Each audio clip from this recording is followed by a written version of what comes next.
Kris, you've had a tendency when the team has a victory to kind of stick with the same lineup. Just we'll deal with that sort of out of the gate. Looks like based on morning skate, you're going to return back to what you had the other night. We have the same lineup as we did last game. Can you? I know you weren't totally happy with. You got the win. There's an old saying, you never critique a win, but there's still a lot more work to do here in terms of this team finding its game. Yeah, there's a lot of positives. One, I thought our defensive play was a lot better. I thought we gave up less chances, which was the focus going into the game.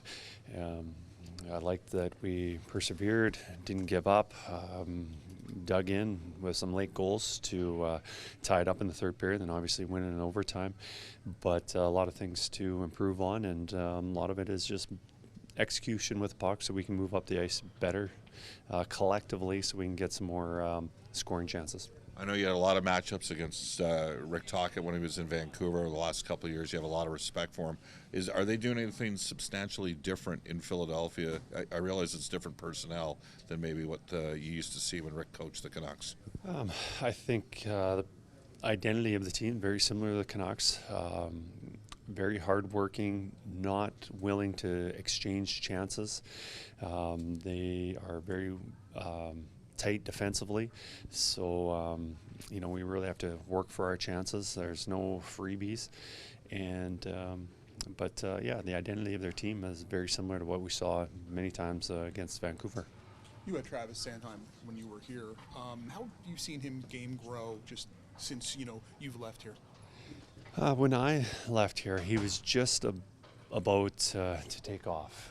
He was probably the start of the season. He was a seventh defenseman. As the season went on, he moved up, became a regular defenseman, and probably made it into maybe the top four. Obviously now he's one of the better defensemen in the league. Conversations beyond Team Canada. A guy who's playing 25 plus minutes a night.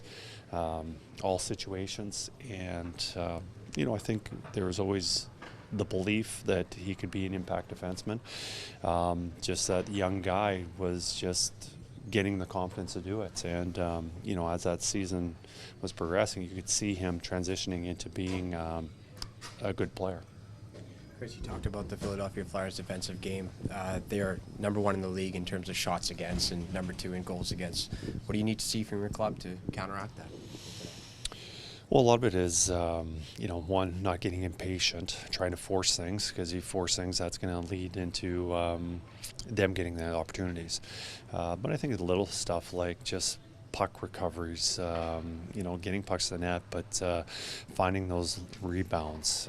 You're not going to get them out of positions very often. If you do, it's probably off of a transition play where you were able to check the puck back.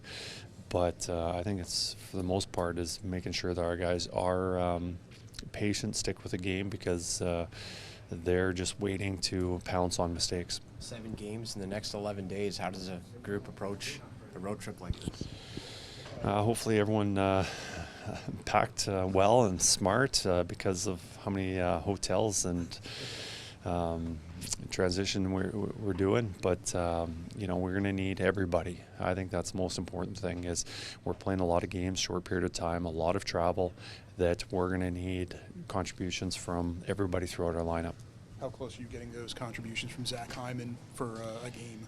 Yeah, unfortunately not ready for tonight. We're definitely sometime this week, and hopefully it's maybe tomorrow if we're really lucky, but definitely by Saturday.